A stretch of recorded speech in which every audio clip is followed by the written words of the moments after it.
Jackie Adair was a friend of the family, and she knew I was in deep trouble. She'd recently been born again, and she invited me to go with her to Rock Hill to meet some Jesus freaks. I accepted her invitation, and we drove up and met a young Christian couple, and after a long conversation, I prayed with them, and I became a Christian.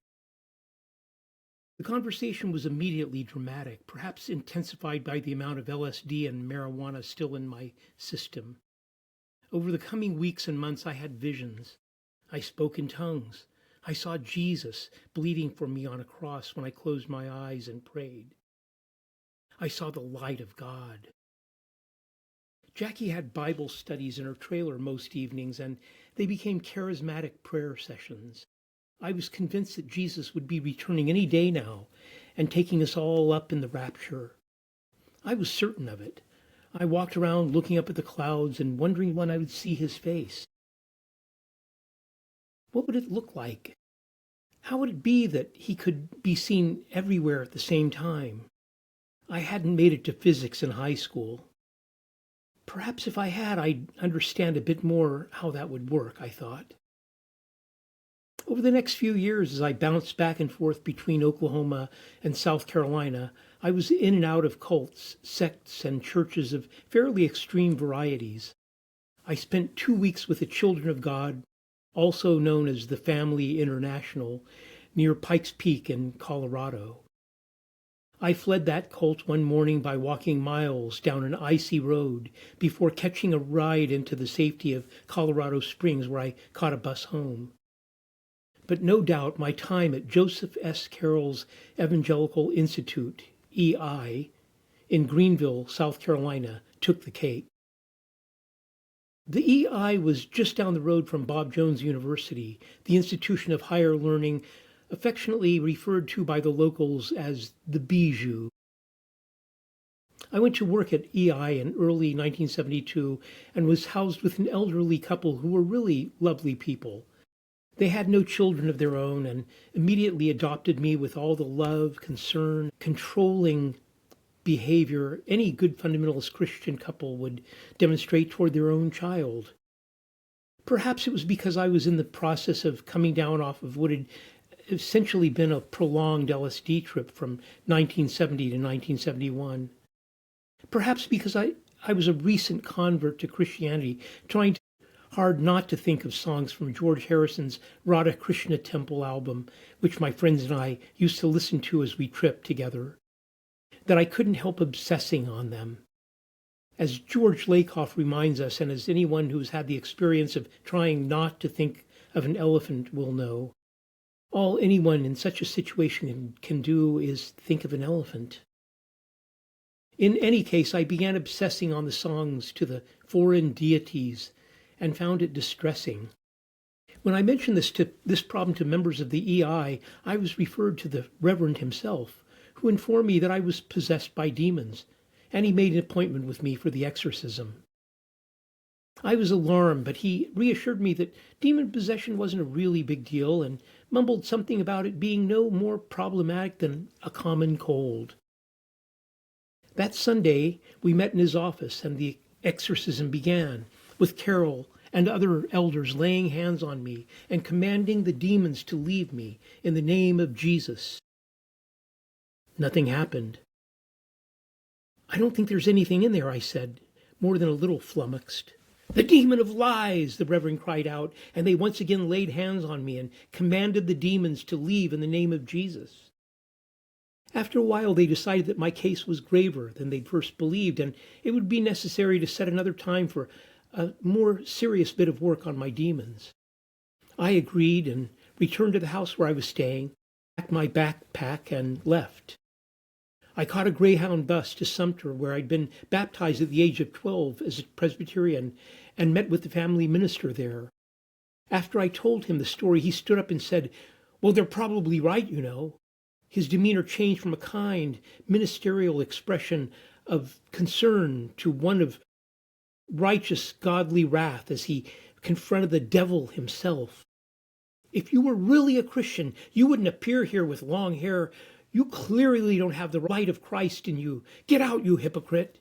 As he shouted this, he pushed me toward the door of his office, and I left, bewildered, stumbling into the darkness outside. I took a Greyhound bus back to Oklahoma, and all along the road home I read a book on demon possession, a sort of how-to manual for self-exorcism, just in case. And I tried to figure out my next steps. It was my second foray that year into fundamentalist cults, and I stayed a little closer to home for the rest of the year. Fortunately, after a time my head began to clear and I went back to church with normal, slightly more down-to-earth fundamentalists.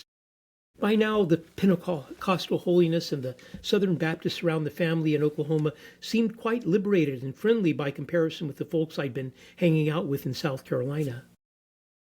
I count myself fortunate for passing through most available phases of Bible Belt religion rather quickly.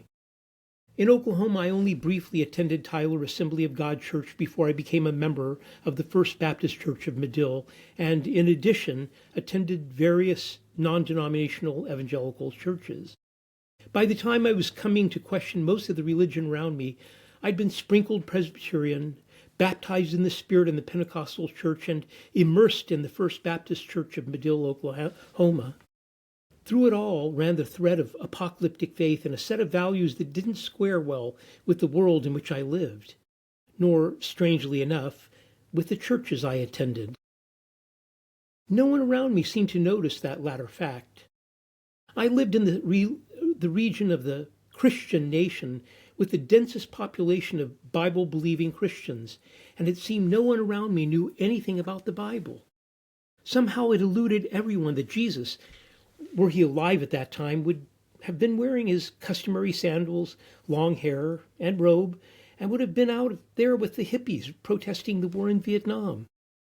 Somehow the Christians I knew didn't get what Jesus was saying when he stated, "If you wish to be complete, go and sell all your possessions and give to the poor, and you will have treasure in heaven. And come, follow me." Matthew 19:21. They seemed not to have read the book of the Acts of the Apostles, or at least they had missed Acts 2:44 through 45.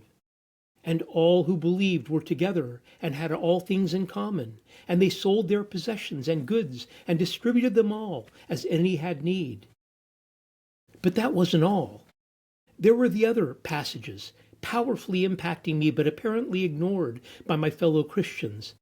Passages such as the one in which Jesus rebuked a man for calling him master, because, as he said, "Call no man master, for you have only one master in heaven."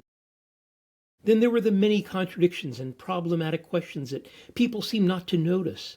Contradictions too many to note here, but which began to gnaw at my faith. To those around me, it would have been blasphemy to have stated the obvious, that Jesus and his followers were anti-imperialist, anarcho-communist revolutionaries attempting to overthrow the established order and set up a completely different way of life in the Israel of their time. It would have been blasphemy, and I would have been locked up in a mental institution anywhere in the region for stating the obvious. There was, it seemed to me, something seriously wrong with the people around me. Or was it me? During that time, I was told the GED test was being offered at a job training center where I was studying small engine mechanics, and on a whim I decided to take it. 2 weeks later, the guidance counselor called me into his office to give me the news. He said my scores indicated that I must have studied hard for the exam, and he congratulated me. I was shocked. "I didn't know you were supposed to study for the test." He said I'd done particularly well in reading and writing, and asked me if I really wanted to be a mechanic after all. I said no, I really wanted to be a writer. He encouraged me to go to college. In the fall of 1973, I started my first semester of college at Southeastern Oklahoma State University in Durant. I was the only Jesus freak on campus and 2 or 3 years older than the other incoming freshmen, but I didn't care. I was there to learn and grow and find answers to the many questions I had about life. The following summer of 1974, my friend from Dallas, James Elaine, invited me to join him and his church group on a study program for Christian college students to Switzerland. James and I had met at a Christian conference, and we were the only 2 hippies there. and so we became friends. I thought it would be wonderful to spend a summer with him and other Christians in Switzerland, so I applied and was accepted. I had just enough money for a round-trip ticket from Montreal to Zurich with $1 left over. The route from Oklahoma to Montreal I could make by hitchhiking, and I was certain I'd find something to eat along the way, but $1 wasn't going to be enough. My grandmother somehow managed to save $40 from her Social Security checks and the sale of quilts she made at $25 per quilt. And she secretly passed the money on to me so I wouldn't go hungry hitchhiking to Montreal and back. She didn't want the other grandchildren to know she gave me the money, and she made me promise not to tell them because, as she put it, they'd all be wanting some money, and I ain't got no more to give 'em. James and another artist named David Park and I spent our days washing dishes in the hotel, and evenings studying the Bible and Bible prophecy. The owner of the hotel was a Darbyite, or at least a dispensationalist, and he had a long map of time as taken from the Bible up on the wall of his study that extended from near the doorway to the desk by the window at the far side of the room. It started with 4004 BC when God made Adam and Eve, and it ended up somewhere in the near future, quickly moving through the Great Tribulation, the coming of the Antichrist, the rapture of the faithful when they rise from the graves to meet Jesus at his second coming, and finally, the coming of the heavenly Jerusalem and the end of time. I no longer remember the old man's name, but he dwelt long on the map and studied the final section carefully, certain that the rapture would happen before he saw death. Now, more than 40 years later, I believe at last he may have been proven wrong. We took hikes into the mountains when we could, up steep paths through deep forests that led to alpine meadows from which we could see other mountains and valleys dotted with villages. Once or twice I joined the Baptist youth on an evening of carousing in a local cafe where James's brother David practiced the only French he knew on the waiter. "Une autre bouteille du vin, s'il vous plaît." We became so drunk we had to hold each other up as we walked back down the narrow streets of the hotel. On the way, we slipped into a tent at a traditional alpine music show and watched Swiss cowboys dressed in their traditional garb play songs in German and French, slapping their knees as they took elaborate steps in a strange traditional dance. We were discovered and thrown out into the night, and we giggled loudly as we continued our way, with great effort, back to the hotel. The evening studies were geared toward somewhat intellectual Baptists, so we were introduced to C.S. Lewis, whose books I'd already read, Francis Schaeffer, Os Guinness, and others. We also had guest speakers visiting, and one of these, Dr. James Parker, Jim, had the greatest impact on me. Jim only stayed with us briefly, but I recall his discussion of radical Christianity and the radical discipleship of people like Dietrich Bonhoeffer. He brought copies of two alternative newspapers, the Post-American, later changed to Sojourners, from the Sojourners community in Washington, D.C., and Right On, later changed to Radix Magazine, from the Christian World Liberation Front, CWLF, in Berkeley, California. As I read through the magazines, I became very excited. Here I met, in print, Christians who understood their faith as I did.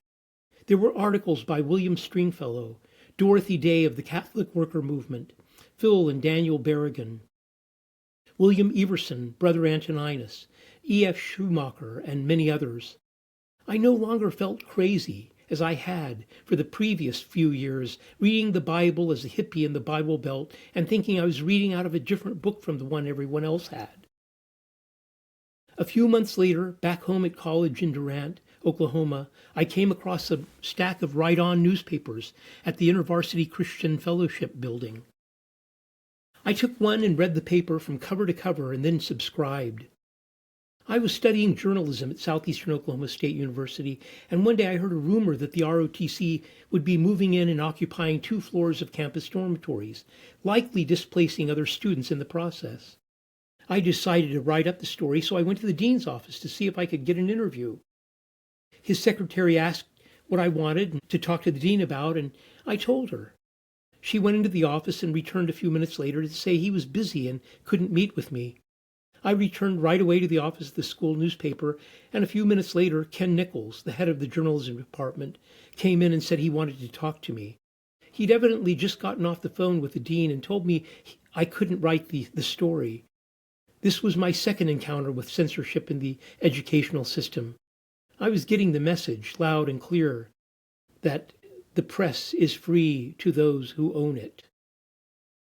By early summer 1976, I decided to drop out of college and hitchhike to California.